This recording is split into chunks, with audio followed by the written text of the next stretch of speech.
from all stations on frequency. This is the Henderson Amateur Radio Club's Sunday Night TechNet. My name is Earl WB6AMT. If you will please get your computers all ready, there is a link there that will take you to his presentation. Go ahead and get yourself on WB6AMT.com, click on the HARC TechNet up in the upper right-hand corner, and come down to today's date. We should be ready to roll here pretty quick. Okay, at this point, we're going to turn it over to Tony. Tony, you want to go ahead and grab the mic and take it away? Okay, subspace communicate coming in, WB6MIE per ump. In amateur radio, we deal with radio frequencies, and because of that, we also have to deal with ways to get radio frequencies from place to place in the most efficient way possible. That means we need to deal with RF cables, transmission lines, and connectors. We need to understand the application of RF connectors to get our signals out of one box and into another, or outside of our shacks, into our backyards, and into our antennas. The oldest and most popular of these connectors is most likely the PL-259 Male, or Uhf connector. Some reference sources call this a shielded banana jack connector, but it sure doesn't look like a banana plug to me. It's a coaxial connector and does not have the characteristic spring-loaded pins that are indicative of banana jack connections. It is also referred to as a UHF connector. That's because back in the 1930s, when this connector was designed, UHF started at 30 megahertz. Today, the UHF frequency range starts at 300 megahertz and continues to 3,000 megahertz, or 3 gigahertz. This is moderately amusing because the connector's performance starts to degrade at about 400 megahertz, making it less than desirable for use at UHF frequencies. This is because it has about a 35 ohm impedance bump at the pin-to-socket interface. This really isn't a very good connector for anything above 2 meters. Better constant impedance connectors exist, such as the Type N and BNC. The ins and outs of putting these types of connectors on cables will be discussed in coming months. Next page. The dielectric materials used in these connectors are not consistent at all. Here on my bench, I have several samples of a PL-259 connector, and each one has a different dielectric. One has Teflon, one has polyethylene plastic, and another uses what looks like phenolic resin-type material. Although this really doesn't bother us in ham radio applications, in high-performance RF systems, it does matter. Teflon has pretty much become the standard dielectric material in my corner of the radio frequency universe. Next page. Here's a view looking down the barrel of a typical PL-259 connector. Without the threaded UG175 adapter or reducer, it can accept RG8 or RG213 in this configuration, but that's for a different show. Tonight, I will be talking about attaching one to smaller cable, RG58. Next page. And here's that threaded reducer, UG175, that screws into the connector body to adapt this connector to RG58 size cable. Next page. I also feel the need to explain that there is no such thing as a PL-259 female connector. The designation for the receptacle of a PL-259 male connector is SO239, and there's an SO239 flange connector in my fingertips there, and you can see that phenolic dielectric. Next page, you can see the back end there and that solder pot, solder receptacle for whatever you need to connect to that female connector. Next page, there's a side view of the SO239 connector showing the threads and the teeth around the circumference. That'll get important. We'll talk about a little bit more about that in a later frame here. Next page. Note that the female connector has little teeth around its threaded perimeter. If you look closely at the mating surface of the main connector body, you can see one of two tabs that should evenly be engaged in two of the valleys between the teeth on that female connector. That's to keep that connector from spinning, and it's very important with the coupling sleeve to keep it tight, because if for some reason that connector does start to rotate, you'll either wear off the two little tangs on the main connector body there, or you'll wear flat the teeth on the female connector, and that'll make a less than perfect RF connection at that point. That's not good. Next page. Assembly of a PL-259 Male connector is very simple and straightforward. I did not even use a ruler or a measuring stick to do any of this. A UG175 threaded adapter is required for RG58 size cable. We've already covered that. The adapter threads inside the main conductor body. The cable braid folds back along the adapter body, and this then threads into the connector body. The cable center conductor passes through the pin to be soldered. Next page. And that's the only solder that I apply to this connector. Some folks like to solder the braid through the holes in the connector body. I find this tends to melt the thermoplastic cable outer insulation and dielectric, tending to destroy the integrity of the connector. Next page shows the soldered center conductor to the center pin. Center conductor of the coax needs to be soldered to the center pin of the connector. I guess I just said that. Use the solder sparingly. Try to get it in the center pin. Don't use too much. If you run back in, let the solder run back in to the connector, you can short things out inside the connector, and we don't want any shorted RF connectors on this show. Try to get the solder into the center pin, not on the outside of it, because that'll increase the diameter and it will stress the fingers on the female receptacle. And next page, this is an SO238 barrel bulkhead connector showing the relation and the insertion of a PL-259 into that. That connector is useful for going through windows and walls and stuff. You can see the two little nuts there that will keep it clamped. It's not weatherproof. In fact, neither is a PL-259. If you use a PL-259 outside, you need to wrap it with electrical tape at least, and maybe one or two different wraps to keep water out of there, because water will get in there and cause corrosion, which is not good for RF. Next page, please. And this picture shows the engagement of the little tooth there on the main connector body into the teeth on the SO238. That just kind of wants to sit between those, one of the valleys there, and then you can screw the coupling ring down around it. Next page. And there I am, taking this connector apart, looking at it, unscrewing the UG175 reducer from the connector body and unscrewing the coupling ring from the connector body. This is a weird connector. It's only got two holes for the braid.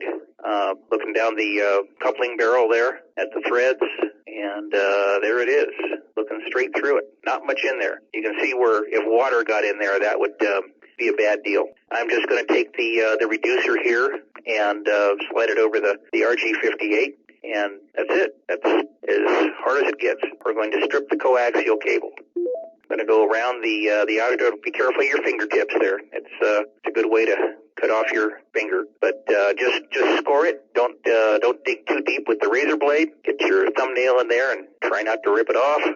But there it goes. And there's that copper braid under the insulation. And there we go.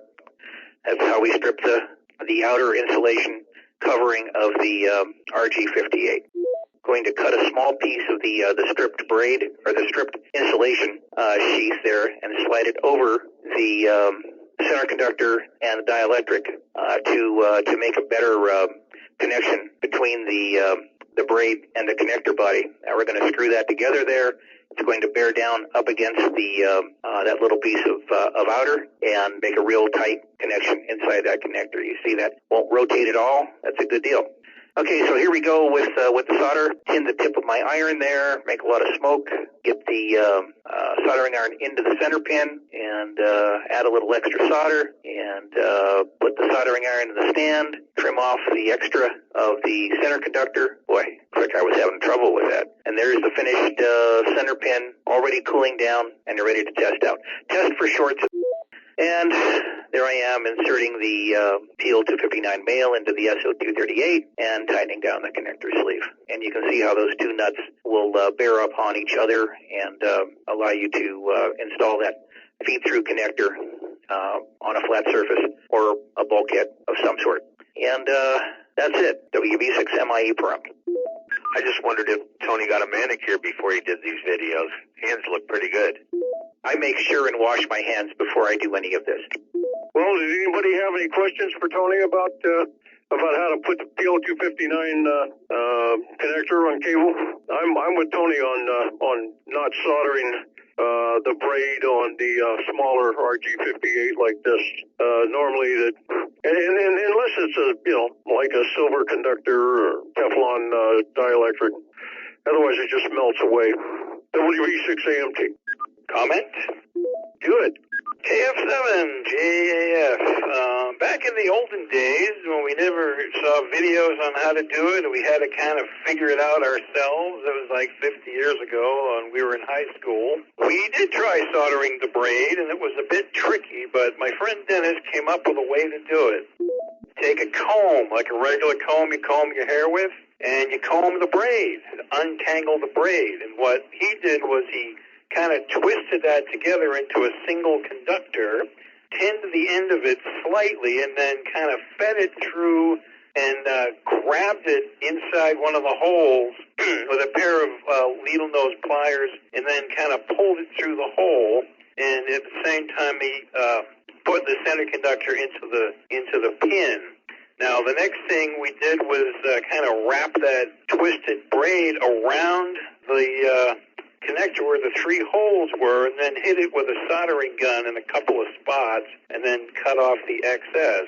And if you do it quickly enough, you don't melt the center conductor, and if you don't do it quickly enough, you do melt it, and you short it, and you got to cut it all apart and start over. But I don't know if we necessarily would need to do that now with all these adapters and stuff, but if you don't have the adapter and you're kind of stuck, you could try and do something like that. I've also done it with a penknife blade to separate all the little strands in the braid. Those little tiny pieces of wire that break off of the center of the braid there, they're called Murphy's whiskers, and they get into everything and they short things out. So make sure you do that part away from your bench and projects that you're working on. Yeah, I've done it that way too. I also, on some of the nickel-plated 259s over the years, scraped off the nickel plating and exposed the brass. That makes it want to take solder a little bit better.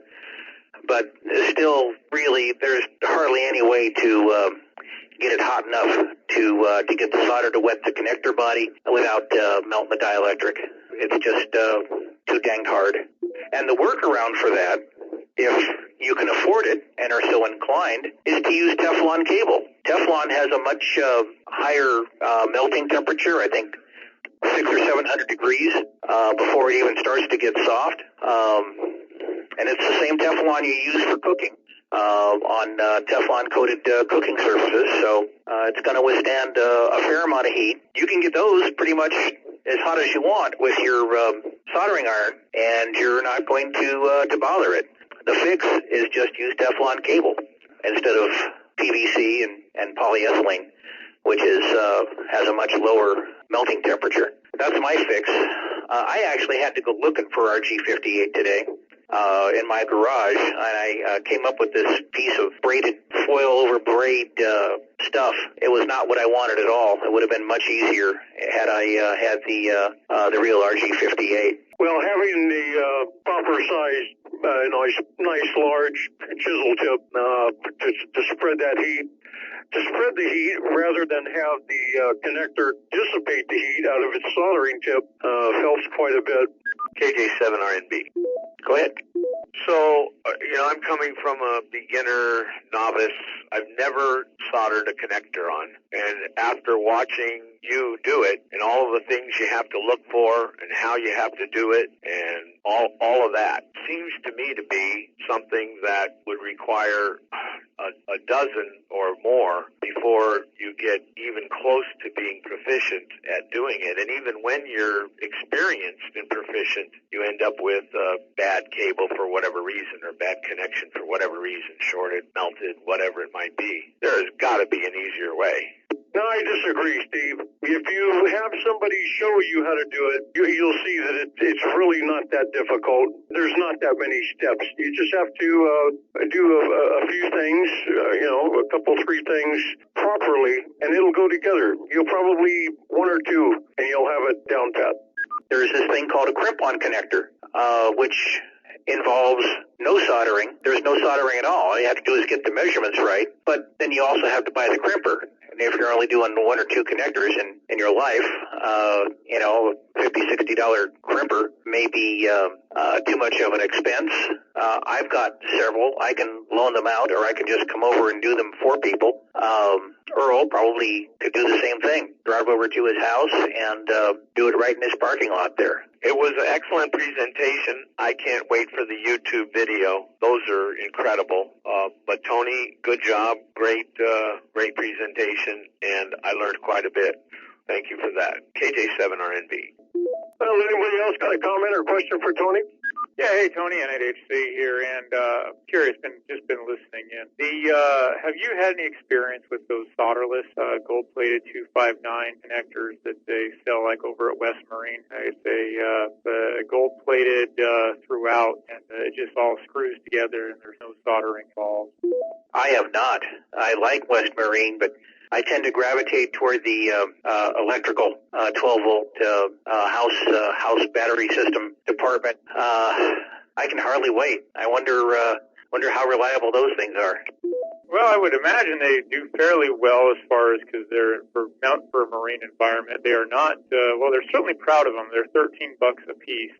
But again, I guess, for if you're in a maritime or on a boat, kind of hard to maybe drag a soldering iron in some cases to do up your connection. So I was just kind of curious, because it could be a great little option for like a field repair kit, just to have one of those or so, just hanging around. So if you're out there playing radio and your wire goes fluey, or your connector gets jacked up, maybe it might be worth having if they actually work worth it aren't. Anyways, thanks much, AHC.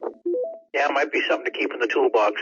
I don't know. Why do they even have VHF radios? Yeah, VHF, and I can't imagine there's much HF left on boats. But that would be about the only application. Would be either a CB radio or a VHF Marine. So that explains that. Yeah, they got to have a way to connect it onto their Ray Jefferson. I don't know what you're talking about. Yeah, ship to shore VHF. Used crystals, and it was also a lot of people that had them on 2 meters. They used the same receive formula divided by 3, blah blah blah. Yeah, ours had a McKay HF radio, but Dad wouldn't let me touch it. Okay, and we're at the 9 o'clock hour. So thanks everybody for showing up. 73 all stations, WB6AMT.